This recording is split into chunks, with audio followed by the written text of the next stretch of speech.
Em sẽ không níu giữ đôi vòng tay ngày nào, vì bên cạnh anh giờ đã có ai kia rồi thay thế em trong cuộc đời anh. Bao đêm nước mắt em rơi, tim em đau nhói, anh có biết cuộc tình vùng dài thì có đâu bền lâu. Trong tình yêu xin anh đừng nói thêm câu dối lừa, chỉ gieo đắng cay cho lòng nhau thêm khổ đau.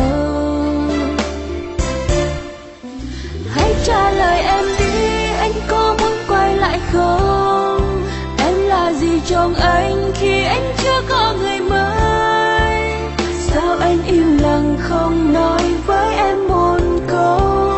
Anh chỉ có thể dõi theo anh từ đằng sau. Cứ bỏ mặc em đi, đừng cố gắng thương hại nhau. Yêu một người rồi còn đau hơn đâm vào tim.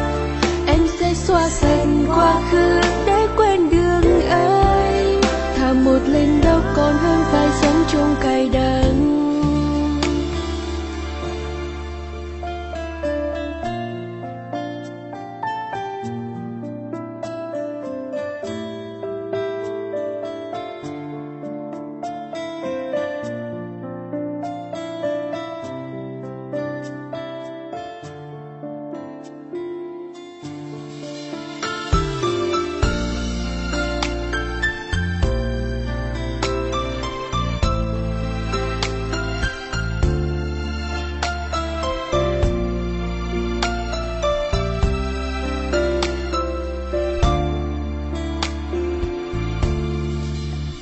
Mình chia tay anh nhé, kết thúc con đường ta đi.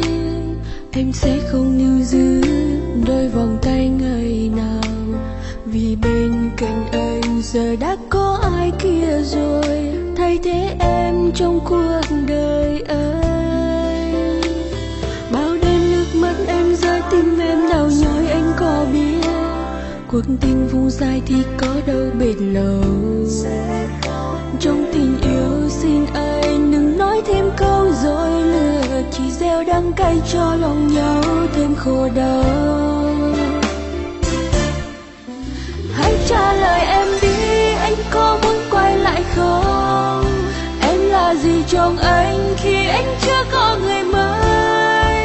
Sao anh im lặng không nói với em một câu? Anh chỉ có thể dõi theo anh từ đằng sau. Cứ bỏ mặc em đi, đừng cố gắng thương hại nhau.